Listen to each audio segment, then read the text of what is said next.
পোনপ্ৰথমতে মই আপোনালোকৰ চেনেলৰ মাধ্যমেদি মই সকলো ছাত্ৰ ছাত্ৰীলৈ ধন্যবাদ জ্ঞাপন কৰিছোঁ, যিসকল ছাত্ৰ ছাত্ৰীয়ে আজিৰ আমাৰ নিখিল বড়ো ছাত্ৰ সন্থাৰ দ্বাৰা অনুষ্ঠিত যি টেলেণ্ট চাৰ্চ এক্সাম, এই এক্সামত অংশগ্ৰহণ কৰাৰ কাৰণে মই আজি ইয়াত এইটোৱেই ক'ব বিচাৰিছোঁ যে নিখিল বড়ো ছাত্ৰ সন্থাই বিগত 7 বছৰৰ পৰাই এই টেলেণ্ট চাৰ্চ এক্সামটো অনুষ্ঠিত কৰি আহিছিল। কিন্তু মাজতে আমাৰ যি কৰোণাৰ মহামাৰী আহিছিল, এই সময়ত আমাৰ 2 বছৰ আমাৰ গেপছ থাকিছিল আৰু এই গেপছৰ কাৰণে আমি মাজত অনুষ্ঠিত কৰিব পৰা নাছিল। কিন্তু এতিয়া চিটুৱেশ্যন ভাল হোৱাৰ কাৰণে আমি এই বছৰে আকৌ আমি টেলেণ্ট চাৰ্চ এক্সামটো অনুষ্ঠিত কৰিছোঁ আৰু গোটেই অসমত আমাৰ 17টা ডিষ্ট্ৰিক্টত য'ত বড়ো মিডিয়াম আমাৰ স্কুলবিলাকে আছে, তাতে 198 এক্সাম চেণ্টাৰত আজি আমাৰ এই টেলেণ্ট চাৰ্চ এক্সামটো হৈছে আৰু ইয়াত টোটেল 18,784 পৰীক্ষাৰ্থীয়ে আজি এই টেলেণ্ট চাৰ্চ এক্সামত অংশগ্ৰহণ কৰিছে।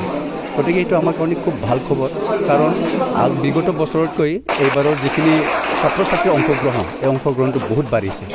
গতিকে ইয়াৰ দ্বাৰা আমি বুজিব পাৰোঁ যে আমাৰ ছাত্ৰ ছাত্ৰীসকলৰ মনত যি জ্ঞানৰ প্ৰতি এটা ধাউতি বা এক্সামৰ প্ৰতি যিখিনি এটা ইণ্টাৰেষ্ট, এইটো বাঢ়িছে আৰু ইয়াৰ মাধ্যমেদি ভৱিষ্যত নিজৰ জীৱনত যিহেতু বহুতো এক্সাম তেওঁলোকে দিব লগা হয় নিজৰ জীৱনটো ছাকচেছ কৰাৰ কাৰণে, এই ক্ষেত্ৰত এই ছাত্ৰ ছাত্ৰীসকলে ভৱিষ্যতে নিজৰ জীৱন কৰাৰ কাৰণে এটা কিবাটো আহিছে বুলি আমি ক'ব পাৰোঁ। গতিকে মই আজি এই মাধ্যমেদি ক'ব বিচাৰিছোঁ যে নিখিল বড়ো ছাত্ৰ সন্থাই এটা বৃহৎ উদ্দেশ্য লৈ পেলাই এই টেলেণ্ট চাৰ্চ এক্সামটো অনুষ্ঠিত কৰিছে। ছাত্ৰ ছাত্ৰীসকলক আমি বিভিন্ন ক্ষেত্ৰত যদি পাৰদৰ্শিতা বিচাৰোঁ, তেতিয়াহ'লে আমাৰ বিভিন্ন ধৰণৰ আমাৰ এক্সাম বা বিভিন্ন পঢ়া পাতি বা বিভিন্ন কাৰ্যসূচীত তেওঁলোকক অংশগ্ৰহণ কৰাৰ কাৰণে আমি সুবিধা দিব লাগিব। গতিকে এই ক্ষেত্ৰত নিখিল বড়ো ছাত্ৰ সন্থাই কোনোদিন আমি পিছ পৰি থকা নাই। ছাত্ৰ ছাত্ৰীসকলক কেনেকৈ আমি পাৰফেক্টলি গঢ়ি তুলি নিব পাৰোঁ, তাৰ কাৰণে আমি বিভিন্ন ধৰণৰ এক্সাম, বিভিন্ন ধৰণৰ পৰীক্ষাৰ লগতে আমাৰ কম্পিটিশ্যনছ, সেইবিলাক আমি অনুষ্ঠিত কৰি আহিছোঁ। গতিকে আজিৰ এই যি টেলেণ্ট চাৰ্চ এক্সাম, সেইটো ইয়াৰে এটা অংশ বুলি আমি ক'ব পাৰোঁ।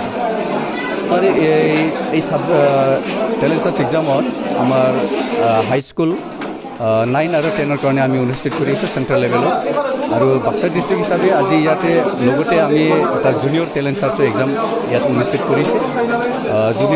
জুনিয়ৰটো হৈছে 7, 8 আৰু চেণ্ট্ৰেল লেভেলতো হৈছে 9, 10। ইয়াত ছাবজেক্টটো চেণ্ট্ৰেল লেভেলত আমি মেথছ, ছায়েন্স, ইংলিছ আৰু জেনেৰেল নলেজ, এই তিনিটা ছায়েন্স, ইংলিছ আৰু জেনেৰেল নলেজ, এই তিনিটা ছাবজেক্টত আমি লোৱা হৈছে।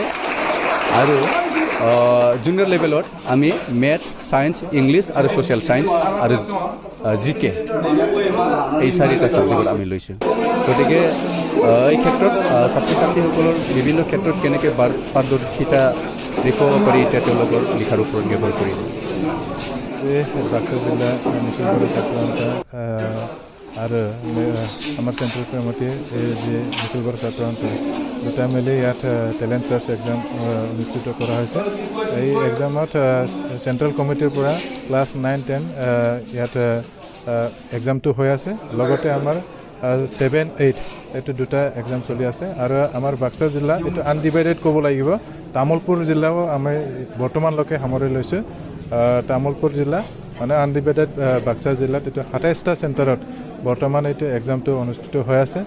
আমি ইয়াত বহুত ভাল লাগিছে যে গাৰ্জেনকেইটা ইয়াত আহি নিজৰ ল'ৰা ছোৱালীবোৰক, ছাত্ৰ ছাত্ৰীক লৈ আহি ইয়াত এক্সামত তেখেতসকলে থ'ব আহিছে, কোনোবা গাইড কৰি আহিছে, কোনোবা টিচাৰে আহি ইয়াতে ছাত্ৰ ছাত্ৰীক এক্সাম দিয়াবৰ কাৰণে আনাটো আমাৰ কাৰণে ক'বলৈ কাম। আৰু আমি আশা কৰোঁ এনেকৈ এক্সামৰ দ্বাৰা যাতে আমাৰ যুৱ প্ৰজন্মই, ছাত্ৰ ছাত্ৰীসকলে যিখিনি ইয়াত অনুষ্ঠিত হৈছে বা এক্সামটো দিছে, তেখেতসকলে আগন্তুক দিনত যাতে ভাল এক্সামত উত্তীৰ্ণ হ'ব পাৰে, সফল নিজক ছাত্ৰ হিচাপে গঢ়ি তুলিব পাৰে, তাৰ কাৰণে আমি কামনা কৰিছোঁ। তাৰ দ্বাৰা আমি বিচাৰিছোঁ যে যাতে বড়ো মাধ্যমতো এইটো এটা